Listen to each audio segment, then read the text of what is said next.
Hey, my love. So, I'm going to give y'all a little story time. Okay? And this probably be a part one. I'll probably try to make it all in this little minute. This little one video. But anyway, okay, story time about the time I went to prison. For those of you that know, then you know. But yes, I did 4 years in the penitentiary. And in those 4 years, I'm going to tell you the several units I've been to, okay? I've been to Hilltop Unit. I've been to Mountain View. I've been to Crane. No, was it Crane? I think it's Crane, if I'm not mistaken. I think it's called Crane. What's another one? What was the other one? Oh, and Hobby. I've been to Hobby. I think I'm missing one more, but I don't know how to say it. I think it starts with an R. I'm not sure. But it's not far from Mountain View. Anyway, so yeah, I've been to those 5 or 6 units. So, and why I went to prison. So I was a runaway at the age of 15. I ran away from my mother's house. Typical girl shit, you know. Father went to prison. Whatever. I just wanted to be in the streets, okay? Looking for love, okay? We're going to put it like that. Let's be real. So, anyways, in the midst of that, I wasn't in contact with none of my parents, okay? None of my people, nobody. My father was in prison. Me and my mama wasn't clicking. Like, we had our ups and downs. Me and my grandma, ups and downs. Yeah, anyway, long story short. So, I met this dude online on Twitter. So, I met this dude, whatever, lied about my age. Let me start there. I lied about my age. Told the dude I was 18 or 17. I probably even told him I was 19. I don't know, because, baby, if I show y'all how I looked at that age, at 15, mind you, I'm 15, you would have believed me. Okay, y'all know how this generation is. But anyway, so, yeah, so I met this dude online. I think he was 20. Oh, he was over 22. Let's keep it real. He was over 22. Mind you, I'm only 15. But he thinks that I'm between 17 and 19. I can't remember what age I told him. I'm 25 now. So anyway, I met this dude, ran off with this dude. Didn't know shit about what I was doing. Barely knew how to take care of myself, okay? Yeah, so met up with him. My mom fought to run away. The laws tapped into my computer, like dead ass tapped into my computer. End up knowing where I was, finding the dude information. My mom ended up calling the dude, letting the dude know, hey, you with my 15-year-old runaway daughter. So he ended up dropping me at a gas station because she threatened that the laws was going to be at his door. So he ended up dropping me at a gas station, and I ended up getting on this POF app. I don't know if y'all heard about this, but I think it's Plenty of Fish. I don't know if that's still an ongoing thing, but at that time, that's what it was called, POF. So I ended up getting on that at the gas station like this quick, okay? I had pictures already on my phone, so I'm posting pictures. Ended up talking to this guy like within 30 minutes. Like, I was a risk taker. Like, honey, I would never do that now, though. God, like, Lord knows. Oh, my goodness. But anyway, so ended up talking to this guy. Ended up telling this guy I was at the gas station. Yeah, my friends ditched me with the woo. I came up with this story. This is some real shit. Like, swear to God, no lie. Like, right hand to the man. This is God honest truth. So the guy pulled up on me, whatever. Mind you, this guy, he thinks that I'm in between the age 17 and 19 as well. So I met up with him. I'm still a runaway. Never went back home, even though my mom found out where I was and the laws was looking for me. So met up with him, doing my little 1-2-1-2. I didn't like him. I remember I didn't like him, and I don't know what the fuck happened. We got pulled over, I think. We got pulled over. They ended up running my name. Found out I was a runaway. Took me to juvenile. My grandma came, got me. I was there, I kid you not, no longer than 24 hours at my grandparents' house. Oh my goodness, why was I like this? So I was there no longer than 24 hours and met this guy, another guy, and told him, yeah, I think I told him I was 18. I remember this. I think I told him I was 18. Okay. And he's from Montgomery. He was from Montgomery County. Met up with him. Ran away from my grandma's house. So, mind you, she had to file another runaway. She had to file me as a runaway. So, I'm a runaway again. So, I met up with him. He took me all the way from Port Arthur, Texas. I was coming from Port Arthur, Texas at the time. Because that's where my grandparents were staying. So, because my mama didn't want shit to do with me. Like, it was a repeated cycle with me. So, she was like, I wash my hands, take her. So, yeah, my grandma took control of it, you know, whatever. So, this guy came pick me up. We drove all the way to Montgomery County. Went to Montgomery County. I was with this guy, with the woo. Mind you, at the time, I skipped a little detail. At the time, I was the only one with a Camaro. Because I was talking to this other guy at the time. R.I.P. to him. He was ran over. But his name was Christopher Matthews. Somebody ran him over in Beaumont, Texas. But I was talking to this man. And he held me down my entire time in prison. He actually passed away when I came home. But anyway, so I was talking to him. He got me a car. So I actually had my own car.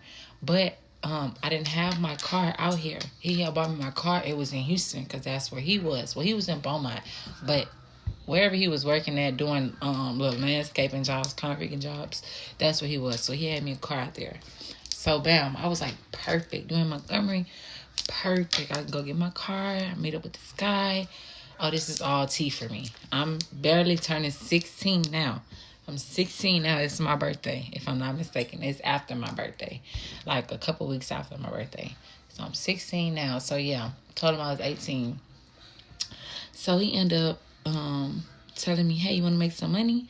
I'm like, hell yeah. But I'm 16 in the streets, don't have a job, don't know what to do. I didn't even start dancing yet. Yeah, that's another story. Yeah, we'll talk about that in another video. But anyway, so I'm like, yeah. So I was like, what I got to do? He was like, you just got to be a bait. I'm like, be a bait? What I got to be a bait and do? He was like, I just need you to put something sexy on, walk down the street, and the Mexicans, just get the Mexicans' attention and go in the house and see, you know, what they got going on in there. Like, because they be having weed, coke, money, like they was some big drug dealers, and this is in Montgomery. So I'm like, bet, okay, cool, I could do that. So I walk by, sure enough, they whistling, Mama Sita, whoop, come have a beer. If I'm not mistaken, it was one of them fucking nasty ass Coronas, whatever the fuck them shits is in a green bottle. Yeah. So I'm acting like I'm sipping that, mind you, I'm on my phone, but I'm taking pictures on the low, but I'm acting like I'm on my phone drinking beer, but I'm taking pictures of the dude. So when the dude like, hey, you want to come in? I'm like, yeah, come on. I'm like, yeah, let's go. So we go in. Bitch, it's nothing but coke. Hella fucking pounds of coke. Money in the back. You can hear the niggas in the back talking. Close the door. It's like 6 niggas. Close the door. It's hella weed every day. Hella weed everywhere. It's 20s, like big stacks of 20s, like 30,000, 40,000. All on the table. So I'm sitting there, bitch. And mind you, now they watching me because I got my phone out. So I'm hurried and taking pictures and putting my phone up. So the nigga texting, like he steady texting, like, hey, you good? Because I went in the house. That wasn't part of the plan. So I'm like, I had to take my phone out. Now I'm texting, yeah, I'm good. A nigga asked me, the Mexican, like, hey, what you doing over there? Like, you know, what you doing over there? You good? I'm like, yeah, shit, I'm good. I'm talking to my folks. I'm good. So fast forward all that, I ended up leaving, ended up getting up out of there, telling them what's going on. Bam. Ended up setting it up, doing the same thing like that, meeting the Mexicans. They ended up letting me in. It was only 3 of them at the time, and mind you, it's like 4 or 5 of my partners, the nigga that I was fucking with. So bam, I text him, hey, it's a green light. Bam, they all go in, they beat one nigga with the iron steel bat, beat him. They thought he was dead. So long story short, they got away. I didn't, because I was the only one with that Camaro car. Remember, I told you I had a white Camaro. It was cocaine white. I was the only one with that car. Damn. Long story short, I got pulled over. Had to put my hands up. I was the only one in the car. They got away. They took me. They like, hey, tell me tell me who did this. You know, we thought the nigga was dead. Who they hit with the iron steel, with the bat. He wasn't dead. He got up. He was just unconscious. He went to the neighbors. But anyway, okay, so y'all wanted a part 2. So here it is. So we're on part 2. Anyways, they pulled me over. Mind you, they was already out. Like, they had already got away because they got away through the back door. So mind you, they put me over, telling me, raise my window down, put my left hand out the door, take 10 steps back, put my hand up above my head. So keep in mind that when the officer came and arrested me, he yanked my shoulder, my right arm, dislocated it. In the midst of that, I turned around, punched him. So that's an assault. I broke his nose at that. So that was an assault. Okay, so bam, the lady waited till the lady come to search me down. They took me to county. They like, we'll let you go. You know, they talking to me. They telling me if I cooperate with, they'll let me go because I'm 16. I can go back home to my mother. I'm just under a runaway, and they know that they probably forced to do what I did. You know, woo. I'm like, I'm not having that. I'm not going back home because I done already got a taste of the streets. So I'm like, yeah, no, that's dead. I'm not telling y'all nothing. And I'm thinking that the nigga gonna have my back, you know? So anyway, push forward. All right, bam. So I go to jail. I go to jail. I go to court. I go to court. When I go to jail, I go to TYC. When I go to TYC, I go to court. When I go to court, they're like, I didn't have no paid lawyer or nothing. I had an appointed lawyer. So they're like, yeah, when you go to court, nobody was there. No family member or nothing. I was fucking with a CO that I met at TYC. So he went to court. They found out about it, so they fired him. So he ended up going to court with me because, you know, they didn't already fired him. They didn't found out about it. So damn. So he go to court with me, and they tell me that I got 8 years. Well, that's the offer, 8 years. So I'm like, no, I'm not doing that. Boo-hoo crying, I'm not doing that. So then I go back to TYC a year later. It was almost a year, probably like 8-9 months. I come back, I go to court. The dude he got me a paid lawyer. So the lawyer go in and she like, no, was it a he? No, it was a she. I'm lying. The lawyer like, well, if I go back in there, they gonna raise it up. Instead of, you know, they gonna raise it up because they didn't drop it down when she came in there. They didn't drop it to 4 years. So I'm like, I can't do that. So they went from 8 to 4. I'm like, I can't do that for my first offense. Like, yeah, no, that's dead. So then they was like, well, if I go back in there, then the DA is going to raise it up and woo. So they called my mom on a little black phone or whatever. They called my mom. My mama wasn't there. But they called her and they tell her what's going on. And she like, can I talk to my daughter? But she was on speakerphone. So I'm like, yeah, I'm listening. And she was like, girl, you better do that 3 years. That's just 3 years. And you don't have to do the full 3 years. You could do that shit on the headstand and woo. Your daddy doing 20. I'm like, yeah, no, can't do it. So mind you, the lawyer, like, if I go back in there, they're going to raise it up. You know, they could double it. So I'm like, oh no. But what they got me for, say all that, my original charge was the aggravated assault with a deadly weapon, aggravated robbery, and then it was aggravated assault on the officer. They dropped all of that just because I did an assault on the officer. Their main focus for me was that. Like, they knew I didn't have nothing to do with the boy getting beat, the robbing. They knew, like, I was there to be set up. They just wanted me to say it, and they wanted me to snitch on the niggas. But I never did that. So, bam. I get sentenced 4 years for assault on an officer. They dropped the ag and all that. So they gave me that.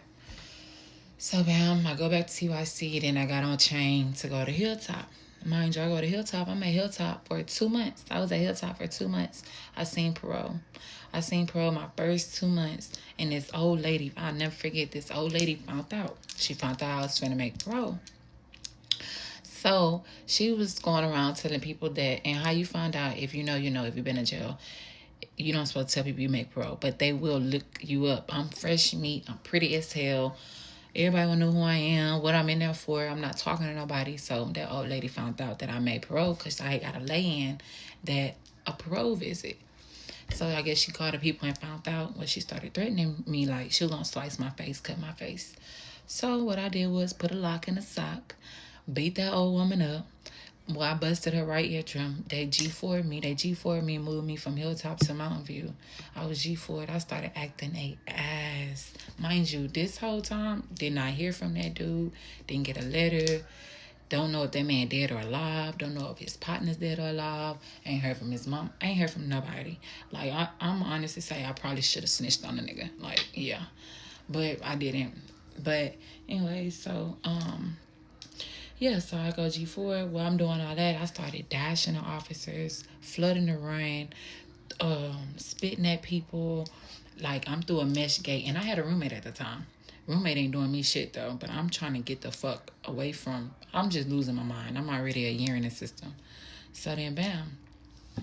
They G4 me till they G5 me from acting... They turned my water off for 3 days for doing all that. With my water flooding the rain, dashing the officer, just doing the most. They didn't feed me for a day, cut my water off for 3 days, literally cut just my water off. So didn't let me go shower for 3 days or nothing. So then bam, they G5 me, put me in a single man cell. I was in cell 24 by myself, top bunk, all the way in the back. And I did my last 3 years G5. And I did that. I switched units I went from Hilltop to Mountain View, from Mountain View to Crane, from Crane. It's another one. I want to say it's River. It started with an R, I think.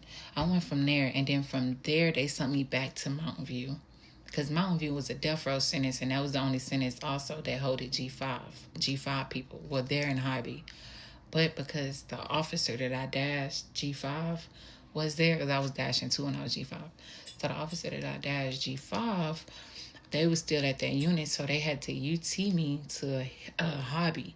I was at Hobby unit, and I pulled chain from home, from Hobby unit. And that's how they went. But I did my full 4 years, like, yeah, full 4 years. Didn't get on no papers or nothing, like. But yeah, that's the story of how I went to jail. And to sum it up, yeah, I didn't snitch on them. No, I never heard from them, never got a visit. And you know what? I don't feel bad about it because it made me. I can honestly say it made me because I was doing a lot of hot girl shit and I needed to slow down.